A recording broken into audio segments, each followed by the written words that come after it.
Of media chatter about sexism, especially in the wake of those presidential tweets about Mika Brzezinski, dumb as a rock, talking about a facelift. Do you feel that you, as the highest-ranking woman in the White House, are also the target of sexist attacks? Oh, sometimes, sure, absolutely. But and it's too bad. But I don't look. It also just doesn't get me off kilter at all. I say prayers for those people. I'm there for the women who wouldn't be so snotty and aren't so miserable with their own lives, that they would have to attack a stranger or a woman in power. I'm there for the women who don't have power.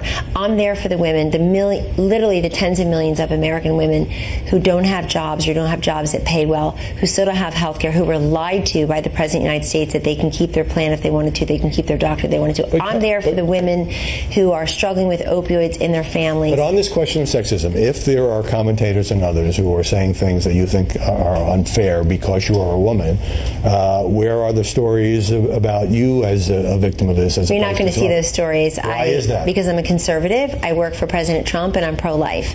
Any questions? That's okay. In other words, you have no idea, because we live in the bubble, you have no idea how many Americans feel the opposite way.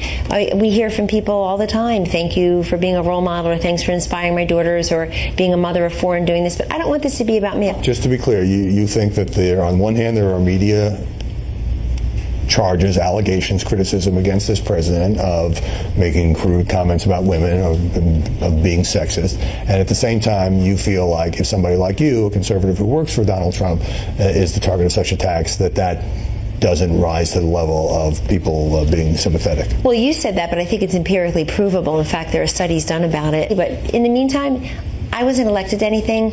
I'm there to serve the people of this country, and I'm there to, if I can provide even a modicum of inspiration or help to America's men and women, then I'll continue to be there. But, you've got to see, because it happened to Sarah Palin, it even happened to Hillary Clinton back in the day, you've got to see most of the attacks that are specious and gratuitous about what women look like or what they wear, it comes from women, and people should look at that. I'm not comfortable telling my 3 young daughters, Howie, or my son for that matter, that women are treated the same way. Women are treated a certain way in the public eye in politics. But make no mistake, people say every day, if you were a Democrat, if you were a liberal, you'd be treated like this.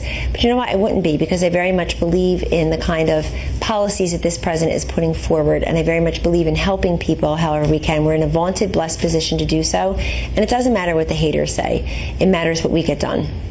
Are we locked in an endless cycle now where there are harsh media attacks on President Trump, where he makes harsh attacks in return, and the people out there who, as you say, care about jobs and health care and taxes think we're all crazy? No, well, their approval rating in the media is really poor. The president's approval rating is much higher than the media's, so that'll tell you something. They also they know that the president is doing many things that don't get covered. What have I said from the beginning? I'll continue to say it. Others are saying it now. It's not about biased coverage so much as about incomplete coverage. And so you had 2 of the 3 networks never even mention the passage of Kate's Law last week. Kate's Law was huge. It's a huge moment for this country. Kellyanne Conway, thanks very much for joining us here in Washington. Thank you.